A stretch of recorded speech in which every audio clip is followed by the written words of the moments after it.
The SSPX has been declared schismatic, and almost immediately, questions and memes have taken over Catholic social media, including things like, if they were excommunicated, why isn't Father James Martin? And from a culture war perspective, maybe that sounds like a fair comparison. But what frameworks is the Catholic Church and Pope Leo actually using? This week, we're talking about schism, media narratives, and how culture war thinking shapes the stories we tell about who's a hero, who's a villain, and what the church is actually responding to. Politics, history, media, and theology all collide in this story, which is exactly why so many people are talking about it.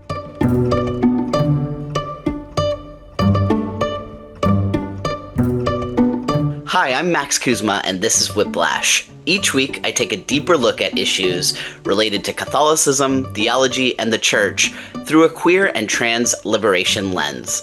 I'm a transgender man, a columnist for the National Catholic Reporter, and a board member of Dignity USA, and just someone who likes thinking about these things. If you're one of the paid subscribers supporting my work on Substack, thank you for helping make this show possible. Today, I'm joined by Emma Cieslik, a queer Catholic public historian and founder of the Queer Catholic Oral History Project. What I want to focus on today isn't just the headlines about the SSPX, or just the history and the significance of this moment, but also how this event fits into narratives that feed into culture war thinking. Like I said at the top, within hours you already saw comparisons like, if the SSPX is schismatic, why isn't Father James Martin excommunicated? And questions like that are examples of where we see the culture war concept really kicking in. I think the bigger frame for me is that this isn't actually a one-off Catholic story. It mirrors a much wider pattern we've been watching in both religious and political life. What we're seeing in SSPX and in other traditionalist movements is the kind of resistance to institutional authority that also shows up in far-right political spaces in the United States, especially Christian nationalist ones. Right. And I think that's why something gets lost in how these stories circulate. In media environments like online social platforms, I've seen comments ranging from horror and shock because they sympathize with the SSPX to also indignation and outcry about why isn't my preferred culture war enemy on the chopping block, to even some surprising figures like Taylor Marshall, who managed to come out on the Pope's side in all of this. Today, we're going to unpack all of it. But before we start, Emma, I'd like to ask you, I know you're super excited to start talking about all this, but I wondered if you could first share with us and the audience why you're super excited. Absolutely. I'd be happy to. What we have long been sharing, kind of this anticipation of like anti-authoritarian, or very much anti-institutional resistance and the expectation of growing violence and resistance to institutional authority is being realized.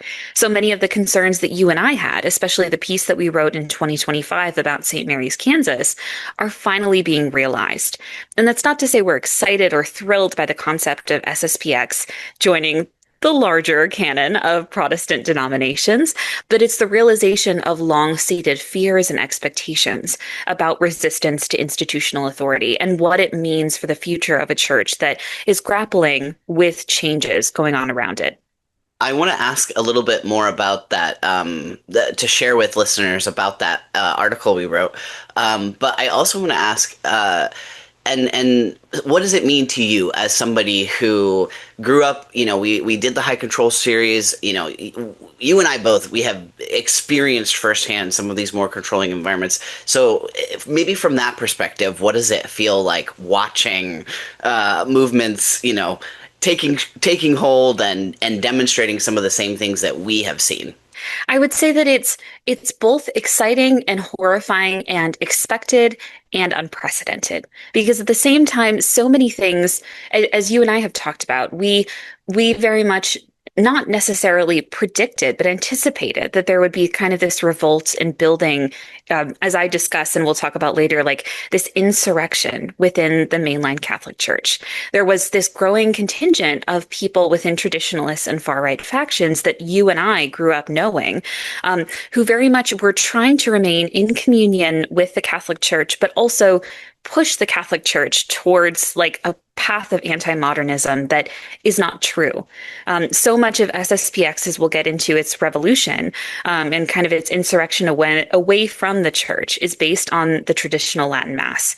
It's based on kind of this radical traditionalist Catholic philosophy and theology that we know is in dissonance with the church. So I think for me, it is an exciting moment.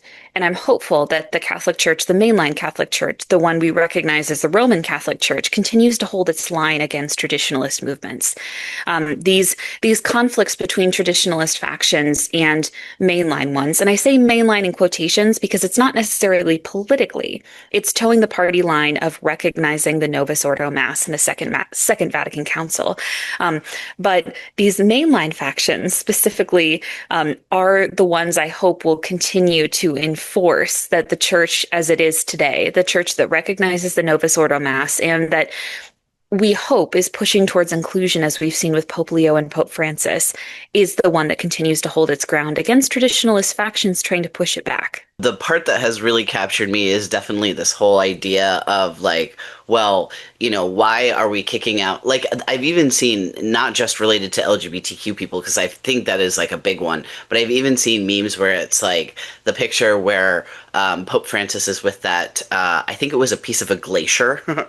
So yeah. There's and they're juxtaposing this like basically like the Pope met with an piece of ice, but he wouldn't meet with the SSPX, which admittedly is like pretty funny as a concept. But I think that to me, I think one of the really interesting things here is like, what are the narratives that are coming out of this? And also, I know that in some of the material you prepared to talk about, it's a lot of looking at maybe the political echoes, and it's really like this this intertangling, this Christian nationalism, this how are religious interests kind of mobilizing people politically.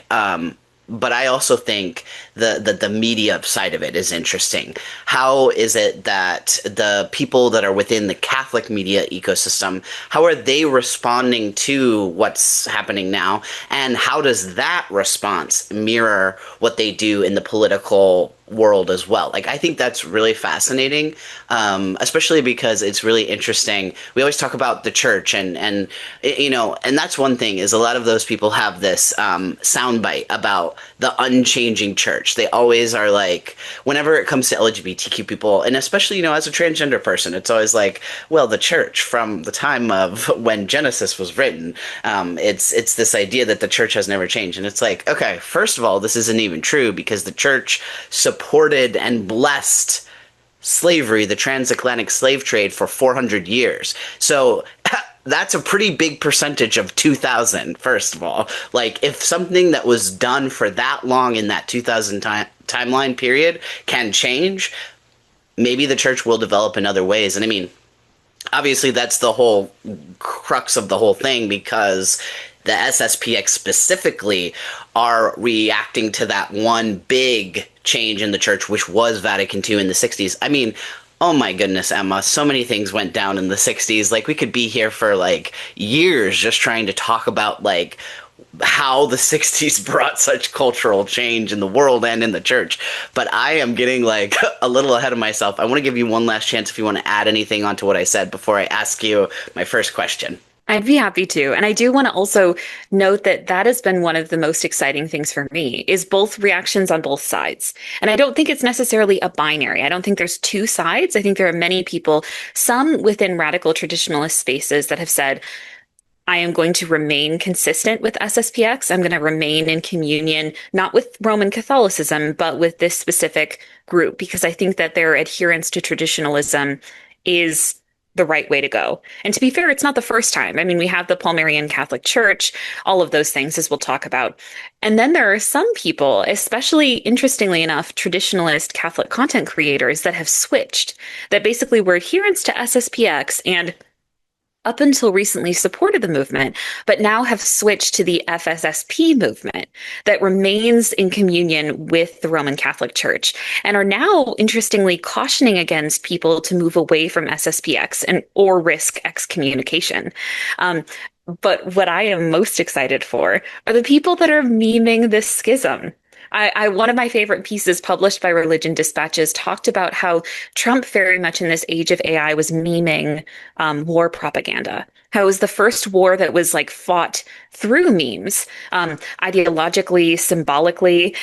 But I also want to highlight that, like, this schism, especially for people who have long been persecuted, forgotten, erased by the Catholic Church, is a longstanding reckoning.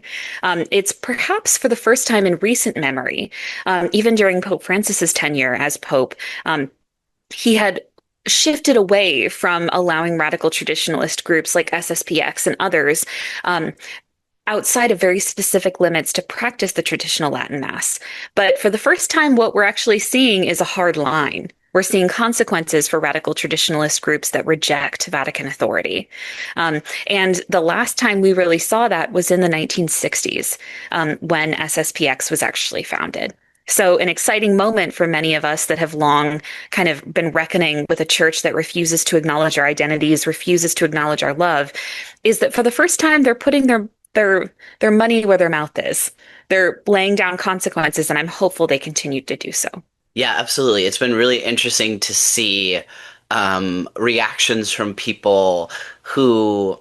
So I've seen people contextualizing the way that the Latin Mass specifically was, and whether or not it's being allowed in certain ways by the Pope, how that was like a bargaining chip that the SSPX have been using because from the outside and also from a lot of the way that they self-described, they have so much to say about the liturgy itself.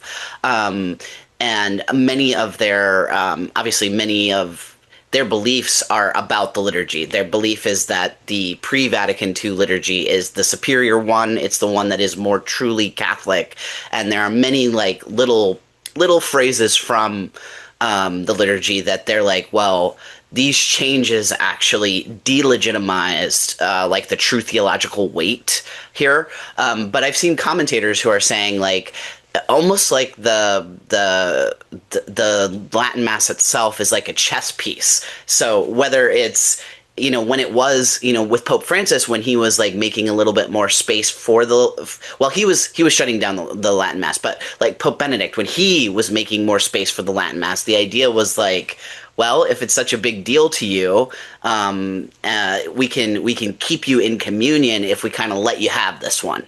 And I think Pope Francis was like, okay, I don't want to give a concession to a group that is actually actively saying things like, we are against the modernism that has infected the church.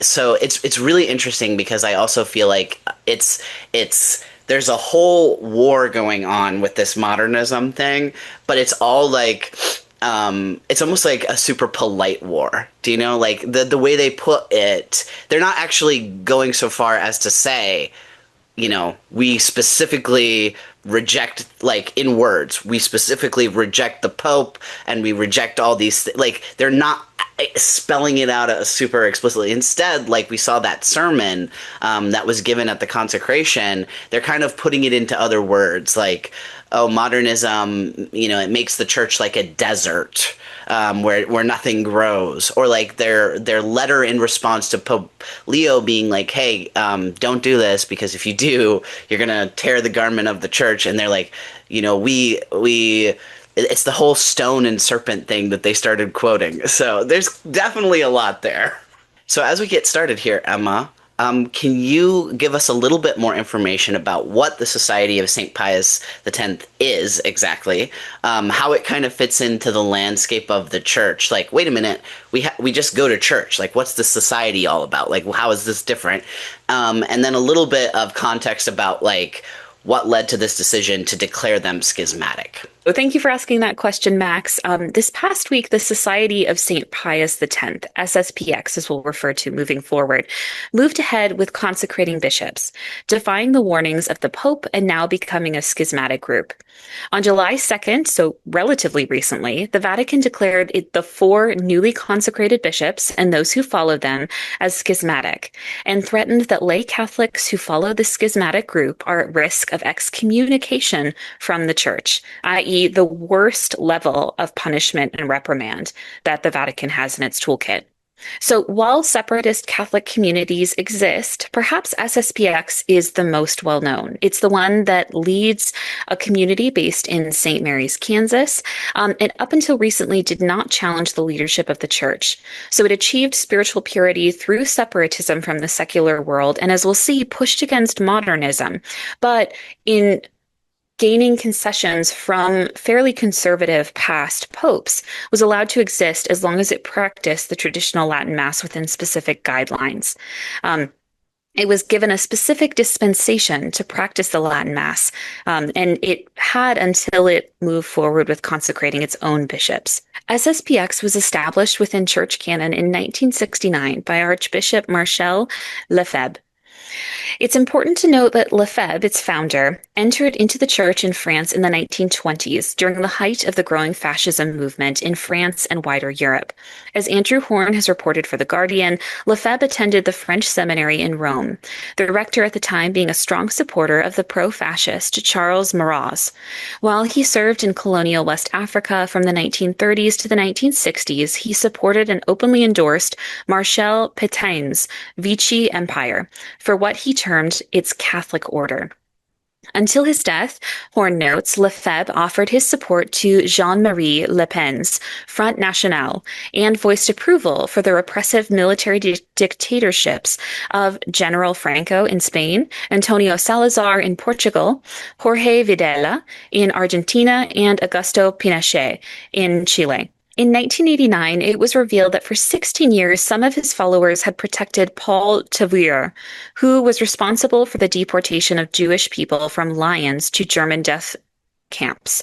And in 1990, Lefebvre was formally convicted of fomenting racial bigotry when he argued that as a result of Muslim immigration to Europe, quote, "It is your wives, your daughters, your children who will be kidnapped and dragged off to certain kinds of places," unquote. In 1988, Lefebvre and Cardinal Joseph Ratzinger, then prefect of the Congregation for the Doctrine of the Faith, created protocol to cement the canonical status of SSPX, and it was scheduled to be sent to Pope John Paul II for his approval. But this never occurred. In 1999, the Pontifical Commission Ecclesia Dei, established by John Paul II to help SSPX members remain connected to the Church, wrote that the longer SSPX members attended, that as long as SSPX members attended SSPX chapels, the greater likelihood of developing a schismatic framework that would end in excommunication for the Church existed. Upon receiving the 1998 SSPX documentation, the Pontifical Commission, Ecclesia Dei, as we mentioned earlier, determined that leaders in SSPX closely mirrored those attempting a schism in the Church. So FSXPX News even describes their fight for Tridentine traditions as a fight for freedom in a recent FSSPX news story about Pope Francis. SSPX has been well known as one of the largest and most recognized organizations that received the dispensation and continue to practice the traditional Latin Mass. So for this reason, it had garnered a lot of support, especially among far-right Catholics in the United States and separatists around the world. So for this reason, many people understood SSPX as the face of the fight for traditionalism and anti-modernism within the Catholic Church, which is what makes what happened this week so much more powerful and significant. I think it was a gamble that SSPX took, that if they were allowed and could assert their dominance in consecrating their own bishops, that the Church would not move forward with excommunication. But as we've seen, the Church fulfilled its promise that if these people had chosen and adopted their own authority, that they would be separated from the institutional church. And that kind of brings up too this question of, how is, like, what's the whole what's the whole deal with like why do you need to have a Society of Saint Pius the Tenth when you just have the church? Like, what's the difference between just going to church and participating in what they have? If I can just go to a Catholic church on Sunday and I'm being Catholic, why would I want to participate in something like the SSPX? So that's a good question because and it exists because especially people within the SSPX movement or people who prefer to or only go to traditional Latin Mass celebrations believe that that is a better and more valid form of celebrating the sacrament than the Novus Ordo.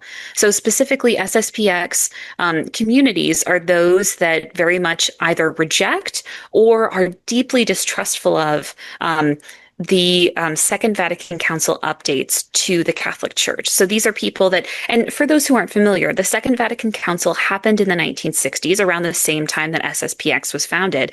And it was an attempt to modernize the church. Modernize being a complicated term, as we'll find out. But the Second Vatican Council's attempt was to update the church during a rapidly changing society. As more people were expressing doubt about the existence of, as we know, the broader LGBTQ plus movement, but not only that, access to easily readable birth control medication that wasn't necessarily invasive, but pill medication that existed, along with calls for women's liberation and civil rights throughout the United States and beyond. The Catholic Church was trying to reckoning with its own history and also what it would look like to invite more people into its doors. So it was happening very similar to what we're experiencing today. Church attendance was going down. They were trying to figure out how they could get more people in the door. And so the Second Vatican Council basically said, we are going to switch to the Novus Ordo Mass. So we're not going to have the priest facing away from the congregation when he celebrates the Eucharist. He's going to turn and face the congregation, inviting them in to be part of it. We're not going to have Masses celebrated only in Latin. We will have Masses celebrated in vernacular or regionalized specific language. And this also affected other things, including whether women had to veil when they entered the church for Mass, what uniforms that women religious wore. And because of this, people today, especially people who are adherents to the traditional Latin Mass, argue that those changes either bring them and others further away from God and further away from a sanctified, pure Catholic experience of the sacrament, or that it is a completely invalid form, the Novus Order, that is, of celebrating the sacrament. So these people, especially people in SSPX, argue that there's no point in going to a Novus Ordo Mass because either it's not valid or it's not enough.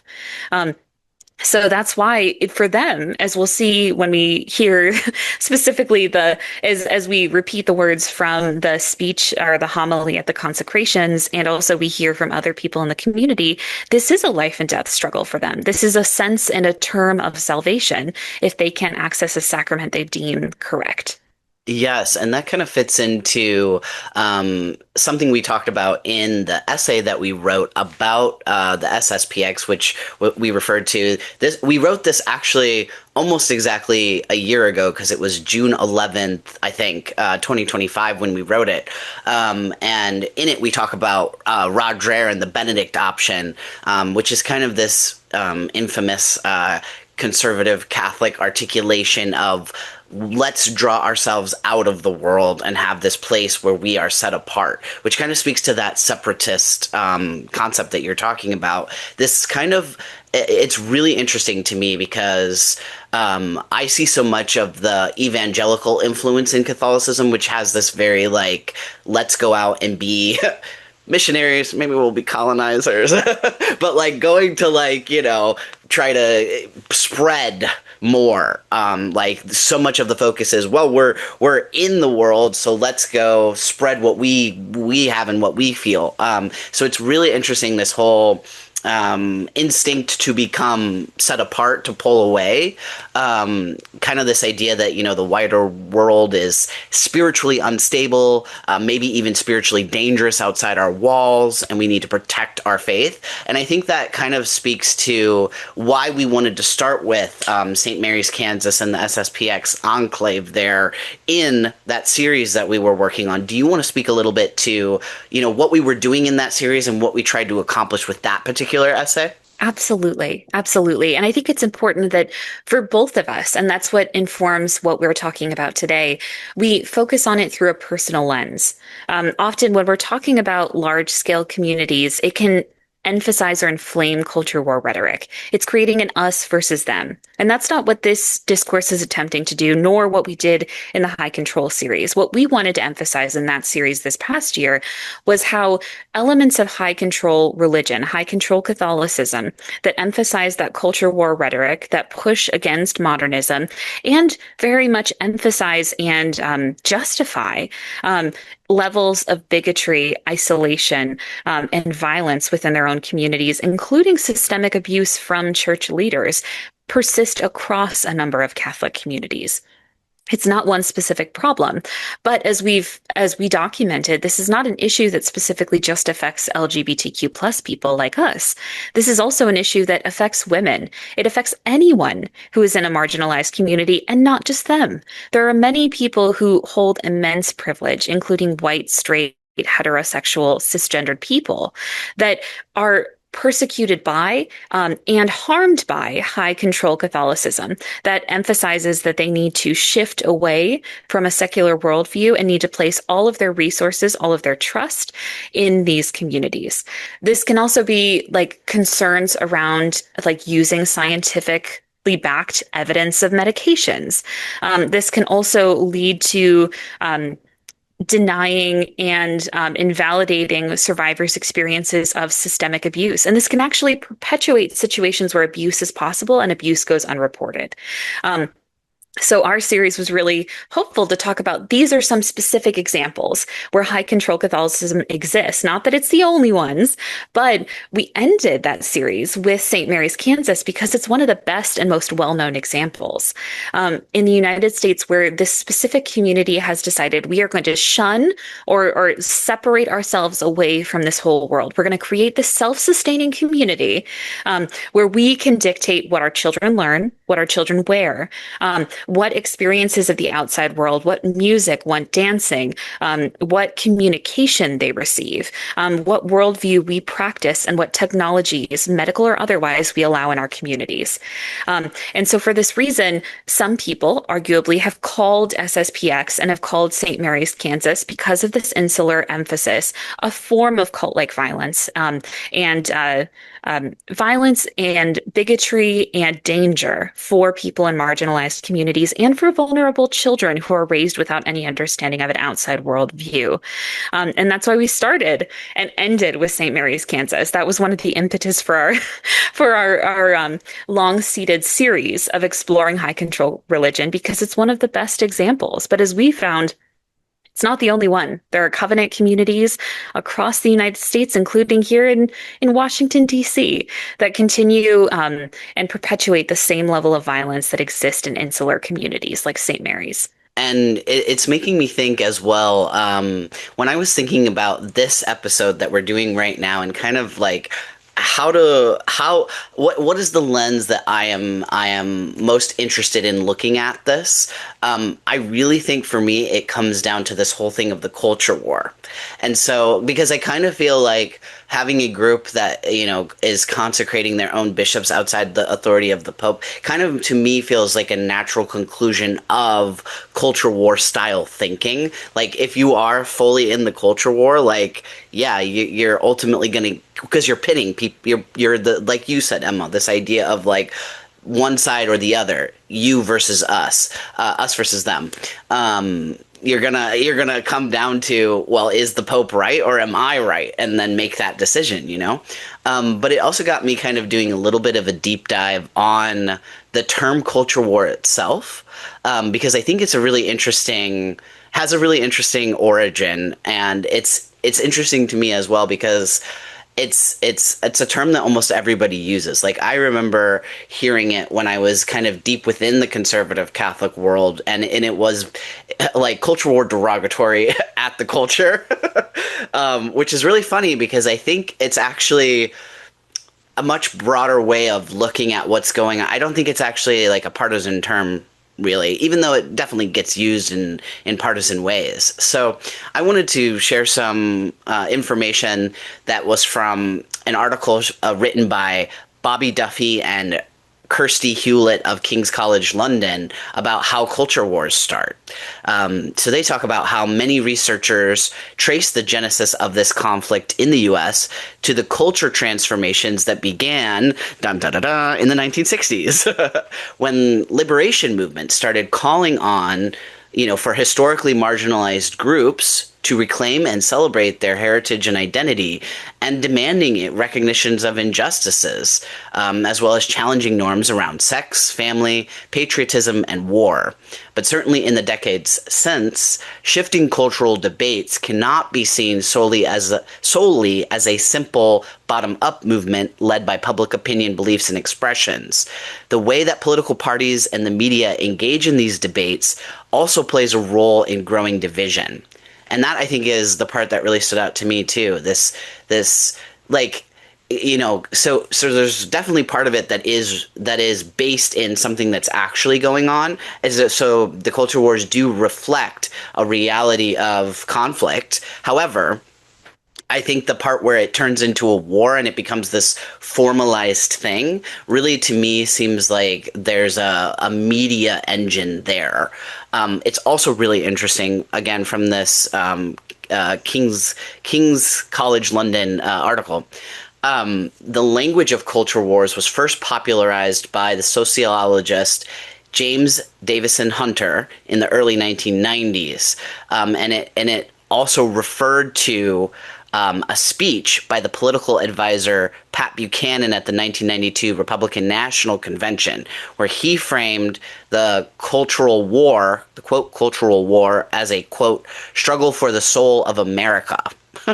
So it's a pretty serious movement. It's a pretty serious term that is used by a lot of different people.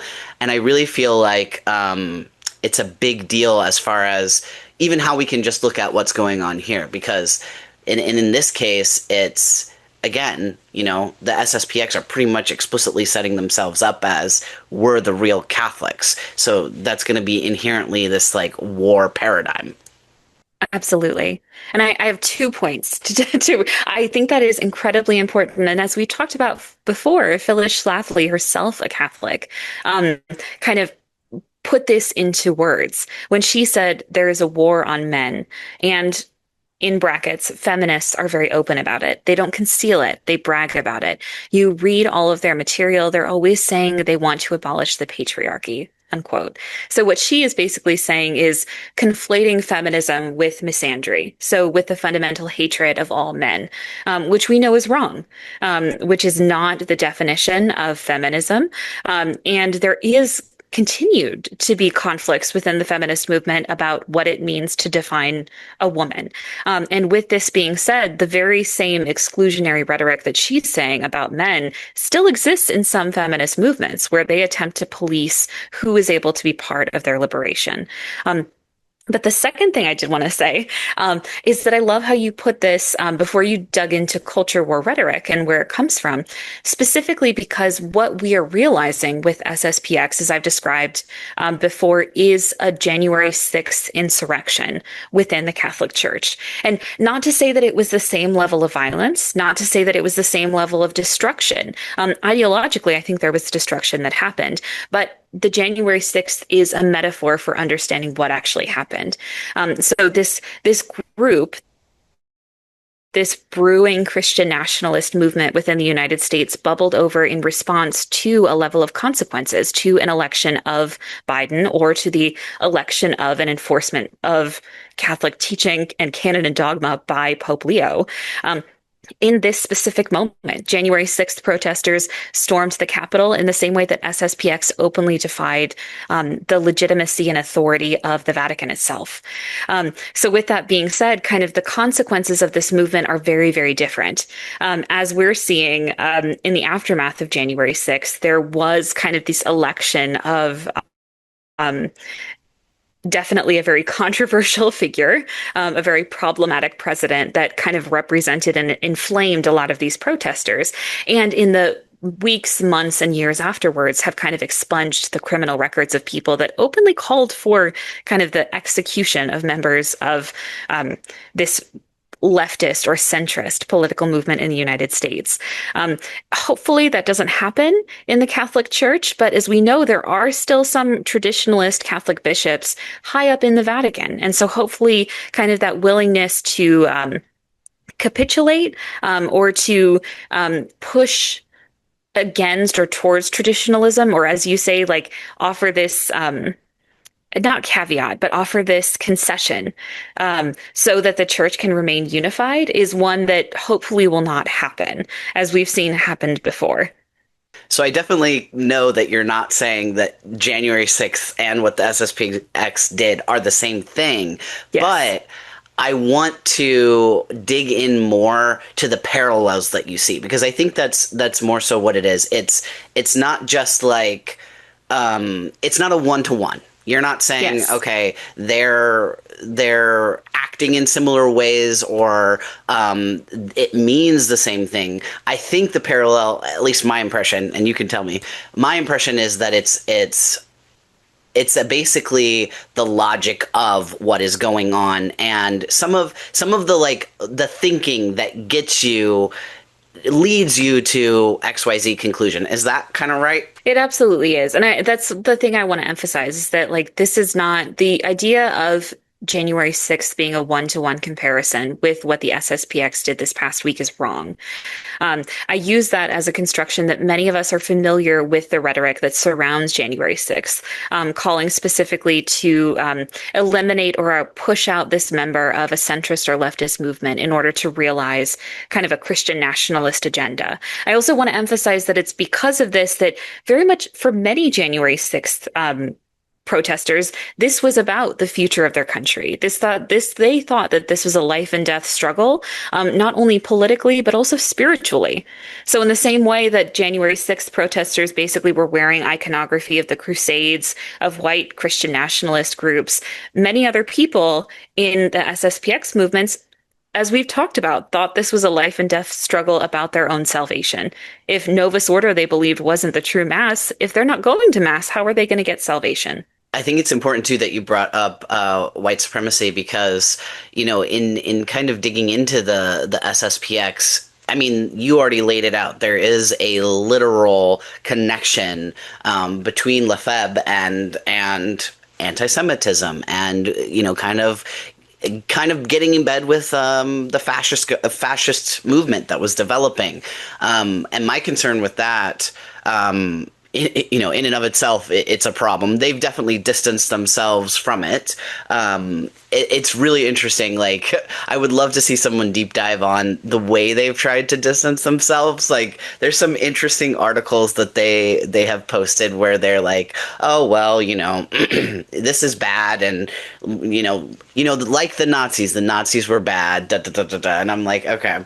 And then, you get even deeper in the weeds. And this is what happens with me when I have, a hyperfixation and I click on every single link. And then I was finding people who were mad about the way that the SPX attempted to distance themselves from anti-Semitism. Like, this is what I mean too about like reading between the lines. There feels like there's a lot going on with like, we're saying one thing, but we're kind of like not saying what we actually really feel. And this also reminds me, I'm kind of just throwing like, this is word association right now, Emma, but also makes me think of Opus Dei, because Jose Maria Escrivá, now a Saint Jose Maria Escrivá, the founder of Opus Dei, was also doing stuff with the fascist government. He was working with them. He didn't really have a problem there. And Opus Dei in particular is known for telling Opus Dei members, like, basically, we talk to the general public in a different way about this than we talk about it internally. And so, and Opus Dei as well, you can get a really clear sense of the structures of control. We featured them as well in the High Control series. There's a great book by Gareth Gore called Opus that goes into all this. And Emma and I also interviewed him on Whiplash, if you want to look into the archive for that. Just as you say, Max, FSSPX News even describes their fight for the Tridentine traditions, including the traditional Latin Mass, as a fight for freedom in a recent FSSPX News story about Pope Francis. So beyond their vigorous opposition to Pope Francis and now Pope Leo, SSPX is well known for its anti-Semitic, anti-LGBTQ+, and racist views, as I mentioned earlier. In an interview with DW, Tim Sebastian, the reporter, interviewed Bishop Bernard Fillet about SSPX's past controversies in 2016. For example, back in 2009, SSPX Bishop Ricard Williamson publicly denied that the Holocaust ever happened, and it took 3 years for SSPX to formally expel him. In December 2012, Bishop Bernard Fillet, the interviewer, called Jewish people enemies of the church over the past several centuries. In a speech, he shared that, quote, who during that time was the most opposed that the church would recognize the Society of St. Pius, the enemies of the church, the Jews, the Masons, the modernists, unquote. And as we have witnessed this past week with thousands willing to stand by a schismatic group, SSPX has a massive following. 6 seminaries, 2 universities, and more than 100 primary and secondary schools. The fraternity, according to DW, has more than 500 active priests and 200 seminarians. And again, these were the totals back in 2016. With this being said, this is not the only far-right tradition Catholic group to break with Rome, or rather the only one to defy Vatican guidance. But as we've seen from their very much inflammatory language, SSPX has found its home with, as you mentioned, many white supremacist and far-right groups that find some level of solidarity with recognition of homophobic, racist, and anti-Semitic bigotry. Then we could go into what other groups have been schismatic, specifically because I want to cover Sedevacantism specifically, but also kind of this mirroring of the language of SSPX, kind of ending with, hey, like the language is very similar to what we heard with January 6th, and that's where the comparison is drawing from. So as we've talked about earlier on this podcast, specifically the controversies that surround SSPX, we've discussed what has happened recently that has led SSPX to be a controversial group and to split with Rome, and also how the organization first got started, including its original fascist leanings. But it's important to emphasize that this is not the only far-right traditionalist group to break from Rome, or rather to defy Vatican guidance. Sedevacantism refers to a traditionalist Catholic movement that argues the current pope, or any pope, elected after the death of Pius XII in 1958 are invalid, largely due to their rejection of the changes instituted by the Second Vatican Council. While SSPX is not one of these groups, or it wasn't, the schismatic group includes the Congregation of Mary Immaculate Queen, founded in 1967, and the Most Holy Family Monastery, along with the Palmarian Catholic Church. The Palmarian Catholic Church broke with Rome related to a conflict traced to alleged Marian apparitions of Our Lady of Palmar in Andalusia, Spain. So the founders of the Palmarian Church claimed that these visions favored traditionalist Catholics, who, just like SSPX and other groups, pushed back against changes instituted by the Second Vatican Council. The Palmarians founded a religious order, had a number of priests ordained, and consecrated, interestingly, some of these priests as bishops in defiance of Rome. With this being said, they are groups themselves that, as we have seen, openly defy the validity of the Vatican and their authority to determine who is able to consecrate and lift who up into these positions. And with this being said, I also want to emphasize that a lot of the argument that I'm making, that kind of this is an example of a January 6th Catholic style insurrection, I do want to emphasize is not physical violence. It's not the same construction of like a physical rejection and revolution against what is happening politically. What it is the direct mirroring of some of the language of January 6th insurrectionists that denied the legitimacy of Biden's elections to the United States as president, along with the rejection of what what leftist and centrist new order would have meant with Biden's election. So I do want to emphasize several other groups that are sedevacantist and have very strikingly similar language to people who were rejecting Biden. So in 2024, San Antonio priest Father John Mary Foster claims that he received 3 prophetic messages from God, again, strikingly similar to the Palmarians. The second was titled Time to Join My Army, a Call to Priests and Bishops. Without the approval of his bishop, Gustavo Garcia Siller, Foster published the message following God's instructions. In it, God allegedly spoke with Foster, saying that, quote, "You have not only let the smoke of Satan infiltrate into my sanctuary, but you have allowed a whole army of demons to take your places. And you have allowed the usurper to sit on the chair of my Peter. He is carrying out the great treason that will leave my church desolate," unquote. Similarly, Foster published the second message on the Mission of Divine Mercy's website. In March 2024. He founded the mission back in 2010, which falls under the Archdiocese of San Antonio's jurisdiction, and immediately, similar to what we're witnessing with the SSPX, Archbishop Garcia Siller requested that the message be taken down. But instead, Foster released a document later in the month in which he replied that, quote, "It is true that a usurper intended to subvert the faith is on the throne of Peter. Are we to obey him and those under his dominion when they command unjust actions?" Unquote. I want you to keep that in your head and in your mind as we discuss what actually happened this week. So this was an example from 2024. This past week, SSPX leader David Pagliarani thanked the Pope, elected in May 2025, as the first American pontiff for his concern, but framed the act as support for a church in crisis, namely the consecration of bishops under their own authority. As LifeSite News CEO John Henry Weston, and we'll get to him a little bit later, reported on his show, reporting live from Switzerland where the bishops were consecrated, the new leader said the following in his homily, quote, "Your worst enemies will not attack you head on. They will try to make you slide gradually into a perception of the faith, of the Christian life, and of relations with the world that is a little more up to date. That must be understood."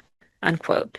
At the same event, American SSPX Bishop Michael Goldade warned about the modernist church. Quote, "Of course, today we see such wreckage. If the Catholic Church in her tradition brings forth life, the modernist church is a desert. It kills everything that it touches. It kills the supernatural life. It kills the sources of grace. It dries up everything. It has placed man in the place of God and therefore turned away from sources of life." Unquote. So I do want to emphasize that there is striking similarities not only to past sedevacantist philosophies among SSPX, but also to January 6th protesters that were questioning the legitimacy of Biden as being elected. So I do want to get back to Weston for a second. So even John Henry Weston, interestingly, co-founder of LifeSite News, one of the largest Catholic far-right media companies, appears to side with SSPX in this video. Quote, "Catholics are required to give submission of mind and will to these pronouncements from the Pope, and especially when they're in official documents and we have exhortation after exhortation after exhortation that totally flies in the face of church teaching," unquote. Weston specifically cites how the church has supposedly supported the death penalty for over 2,000 years and points, as we have mentioned, to Fiducia Supplicans, which he calls, quote, "the gay couple blessing document." Responding, "Are Catholics now supposed to adhere to that in mind and will?" So as you mentioned, Max, there's a through line in all of this of LGBTQ plus concerns, kind of as the equivalency or as the concession point that radical traditionalists and SSPX is arguing is another version of rejecting church authority. So Weston himself, in his open letter to Cardinal Sarah, who warned against consecrations this past week, begins by asking Cardinal Sarah where he has been, quote, "as a church has been engulfed in flames under Pope Leo's reign," unquote. Weston claims that, quote, "Pope Leo, like his predecessor, Father James Martin, S.J., has welcomed Father James Martin with open arms, elevating a voice that twists Catholic teaching on sexuality and promotes ideologies contrary to scripture and tradition. Leo permitted the LGBT pilgrimage into St. Peter's Basilica," Untrue. It's self-described as at least one courageous bishop and many faithful as the abomination of desolation, entering the most holy place, echoing the warnings of Daniel and our Lord in Matthew 24. Weston even goes so far as to question, just as Foster did, just as Pegliarani did, the legitimacy of Pope Francis and Leo, saying, quote, "We must confront a painful but unavoidable possibility, one that echoes through the church history with its some 30 documented anti-popes who legitimately claimed the throne and led souls astray. What if Francis and Leo are such figures, anti-popes, whose elections or actions render their authority null? Their pontificates have been marked by welcoming notorious dissenters like James Martin, permitting what Scripture condemns as abominations to enter the holy place, inverting foundational pro-life teachings and dismantling the ancient rite of the holy sacrifice of Mass." Unquote. I think all of this is definitely why I think the culture war lens is really applicable here, because, all of this is looking at this in this such a flattened way, because the whole thing about it is, like, well, it starts with the authority of the Pope. Do we trust the authority of the Pope or not? And like, if you're Catholic, like, that's kind of like the point. So kind of to answer my earlier question, if you are Catholic, if you are going to Mass on Sunday, in why would you be interested in the Society of St. Pius X? Why would you go there? It's probably because you're more into what they're saying about what authority is and what the true church is. And it's always the same thing with these people, where it's like, well, we've got the real whatever it is. We've got the real version of it. I think also of Opus Dei. And it's kind of like, why do we need like this bonus level? It's that bonus level of Catholicism.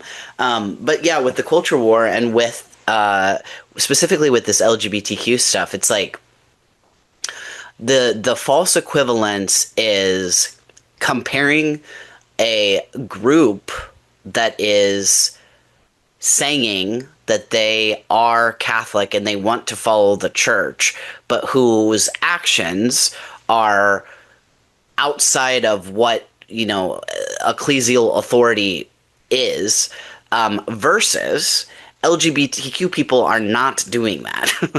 LGBTQ people are just people who are saying, hey, we would like to have our innate human dignity recognized in conversations about us. Because it's not, while there are some people who are like, yeah, we would like to advocate for same-sex marriage within the church, right? But that is not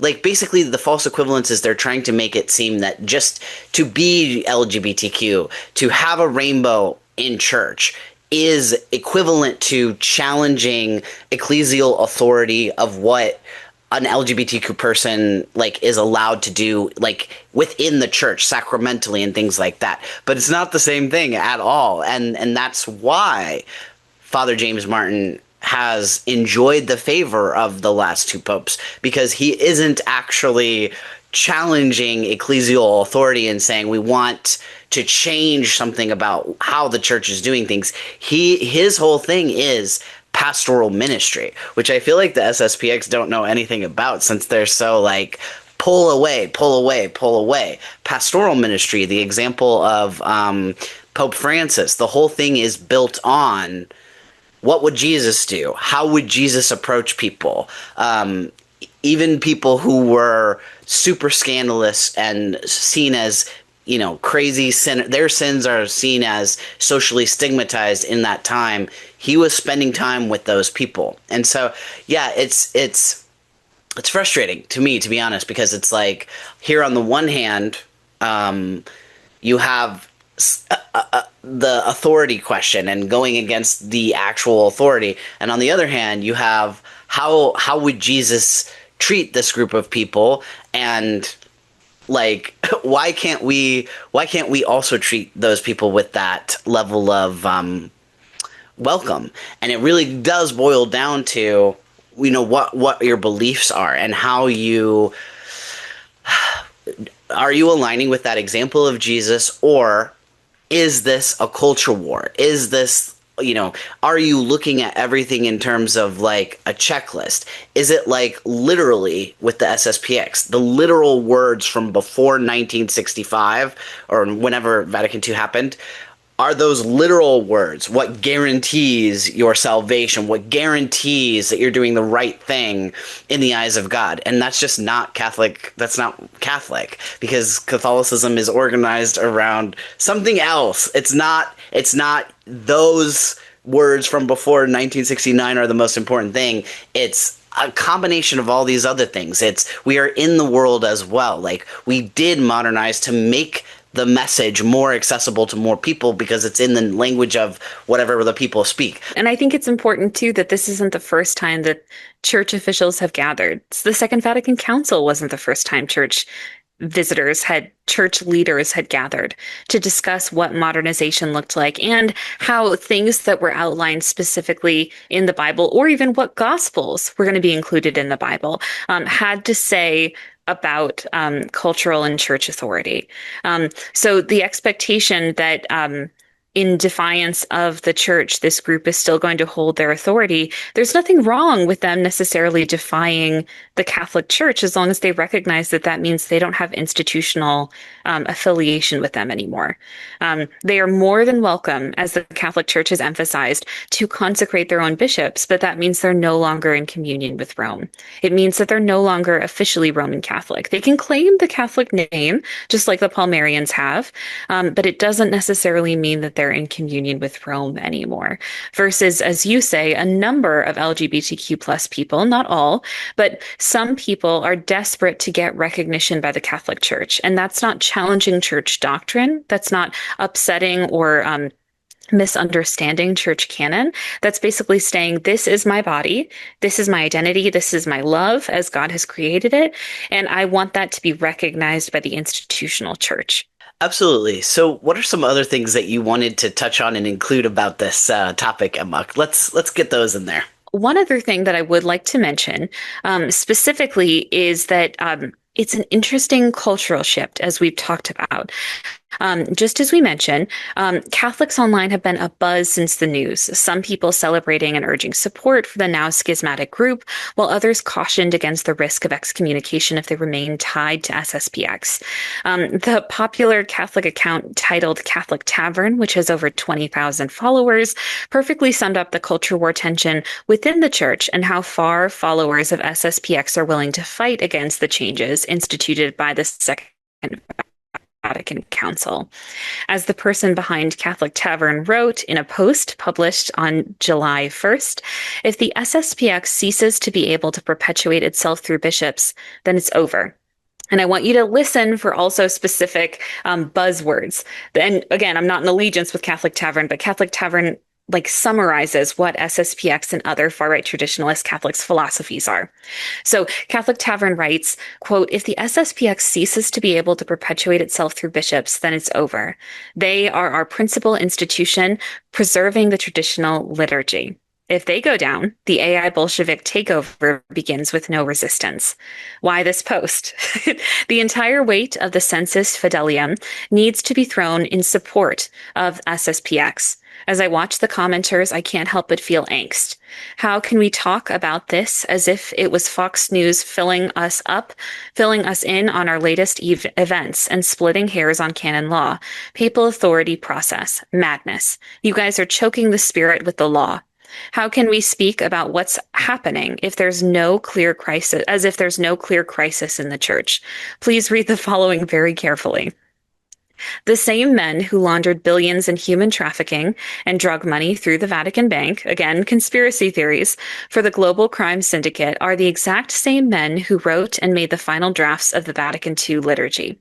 The same people who killed Pope John Paul I, 33 days into his pontificate, the same people who protected and then promoted to bishops and cardinals the worst child abusers known to mankind are the exact same people who promulgated the Novus Ordo. From Pope John Paul VI down, the Vatican was caught, tried, and found guilty in courts all over the world for writing playbooks to cover up the worst human abuse. And of course, to add insult to injury, this specific commenter says it would make Israel blush. The church is in crisis. This is the fight of the ages. This is the war between the bride of Christ and the serpent. Since the French Revolution, heaven has been sending the Mother of God, Our Lady, to warn us, to tell the faithful of the crisis, and that the end is near. Well, what we have documented, fears surrounding communism and Marxism and conflation of the Second Vatican Council changes from the time of the Cold War is well represented in this specific post. And what Catholic Tavern is actually telling us is that this controversy, this split from the Vatican, is not only about the traditional Latin Mass. For many people online, for many Catholic commenters, for many content creators, this is a cultural split, as you say, a culture war designation, not specifically something about dogma. Hmm. And as we get near the more towards the end of our conversation, Emma, is there kind of anything else that you want to say to kind of wrap this up? I really appreciate what you say about how it's yeah, we're reflecting on the similarities of language. We're looking at the mirroring of a pattern. We're not saying we're not saying that the SSPX and far right political stuff is exactly the same, because it's clearly not. It's clearly different. But we're saying we see similar patterns, and we see patterns in those people who you know decide to put the SSPX in their camp, and now that's that culture war stuff. So is there kind of anything else that you want to add as we get near the end here? I think the only other thing that I would add is that often when people were highlighting and media outlets were highlighting what happened this past week with SSPX and SSPX's division from Rome, kind of their decision to move forward despite warnings from Pope Leo and the Vatican as a whole, that this, as we've mentioned, is not just about dogma. And also, this isn't a short-term, unexpected change. What we've been emphasizing in the High Control Religious series is that this is a building movement of Catholics across the world who have been pushing for a rejection of modernist philosophies in the church. Modernist in their mind, but anything basically post Second Vatican Council, any guidance that focused on including and welcoming more people into the Catholic Church, guidance that is in institutional communion with Rome and came directly from the Vatican. So the important thing to emphasize is as you're hearing all of these meme discourse online, as you're hearing all of these victory and funny commentaries from people who have long awaited this discussion, as well as kind of unexpected pushback and surprise from long-term supporters of SSPX and far-right traditionalist Catholics, is that this has been a long time brewing. And what we will look forward to, as I've mentioned with some of these examples from the past, is how the Vatican chooses to hold this line moving forward and what that will look like and affect in institutional support and for a far-right faction of the Catholic Church that has long since skidded by. To bring together what we're saying, I think Max and I could honestly spend like 10, 12 hours digging into the history of SSPX, into the history of high control Catholicism and how what happened this past week fits into that. But what we're hoping to provide people with is a context to not only what far-right Catholic leaders are sharing, including SSPX ones, but also ones like Weston that are very much claiming their side on the debate of TLM, traditional Latin Mass, the SSPX allegiance, and the consecration of bishops, but also people online like Catholic Tavern. As I read in that conversation and what he says that the church is in crisis, this is the fight of the ages, is a direct parallel to what January 6th insurrectionists were saying. And it's not to say that the violence of January 6th protesters is the same as SSPX. It's a similar ideological battle in seeing this as not only a struggle of life and death, but also of salvation, patriotism, and saviorism. So with this being said, Catholic Tavern ties up very well, representing how exactly what SSPX is saying, exactly what Catholic content creators are saying, is itself insurrectionist. When I, thought about this news, and when I saw, okay, this is happening, like we have a Whiplash episode that is like timed to come out and we can talk about this. I definitely felt like when I started looking into everything a little overwhelmed. There's just so much to talk about here because there is all the reactions, there is all the history, there are all the questions of like what exactly is this group. And I noticed like, consistently through a lot of the coverage, it really is focused on, okay, what does this mean for the inclusion in the church? Like, how did what needs to happen if people want to leave the Society of St. Pius X and go back to Rome? Like, and those are interesting questions, but I think definitely at this point in history, all the analysis hasn't been written yet. The news articles are out, but the analysis hasn't been written. The scholarly work that will connect this and contextualize this hasn't been written yet. Maybe when we're 5 years out from this event, we'll be able to look back and say, hey, this is what was happening politically. This is what was going on in the world. And then the SSPX decided to go ahead with this, and this is how this fits in. So we're not there yet. So these are just our preliminary thoughts, and I think this is a good opportunity to just share. Here are the things that have stood out to us, and from our perspective, we both are comparing it to something that's important to us. I'm looking at it like media is important to me. So what are the narratives? Like, what are the memes that are being shared? And, critically too, like, is this something that is going to, when you're holding kind of these separatist or beliefs, you're just going to continue going on that track. And this is one of those things that kind of fits into that as well. Absolutely. And I think I want to emphasize as well that what we're trying to share and what you have said eloquently, Max, is that while originally we see this from the perspective of LGBTQ plus news as like queer and trans Catholics, the important thing to note is that anti-LGBTQ plus rhetoric remains consistent throughout this. And as you have described importantly, it's not the same as very much schismatically consecrating bishops in defiance of Rome. That being said, there are a number of people from SSPX communities whose stories have not yet been documented. As we've documented from Covenant communities from St. Mary's, Kansas, there are a number of people who suffered under systems of high control Catholicism whose stories have yet to be recorded. Our hope is that after this news comes out and after an ultimatum has been issued by the Catholic Church, not only are we getting greater recognition of the homophobia, the transphobia, the queerphobia, the racism and anti-Semitism that this organization has perpetuated and very much instilled in the minds of its followers and the people it raised, but also the ways in which survivors are grappling with what this news means for the future of their faith, for the future of their families, and also in seeking justice and retribution from high control Catholicism. Perfectly said, Emma. I think that kind of Thanks. ties everything together.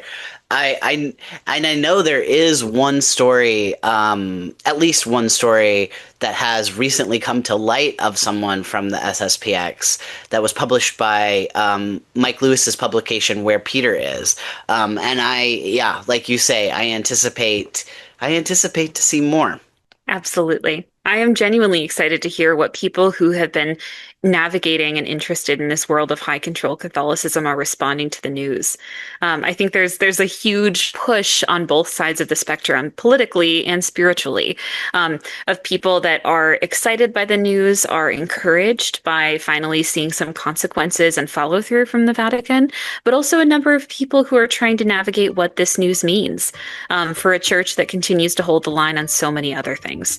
So only time will tell what is truly going to happen as a consequence of this. And if it's truly in line with insurrectionist ideologies and framework, if the church will continue its stance against far-right traditionalist groups that disrupt and disprove of its authority.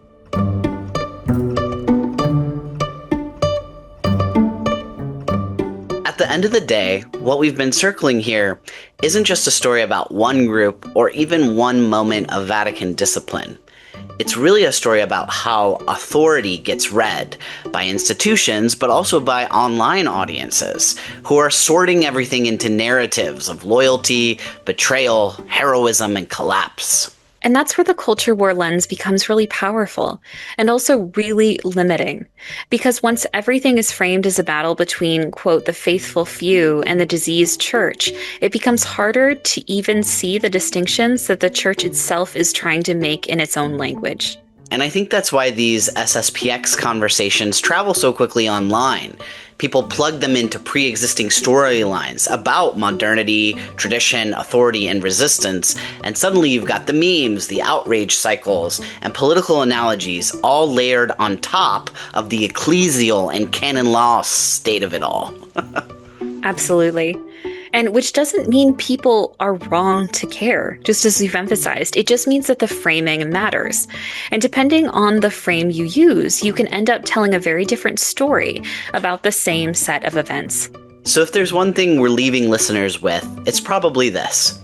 Before we decide who's in or who's out, who's the hero or the villain in the latest church controversy, it might be worth asking what story we're already telling ourselves, and what that story is doing to the way we see the church and each other. And maybe also asking what gets lost when everything becomes a culture war headline instead of a historical or theological question.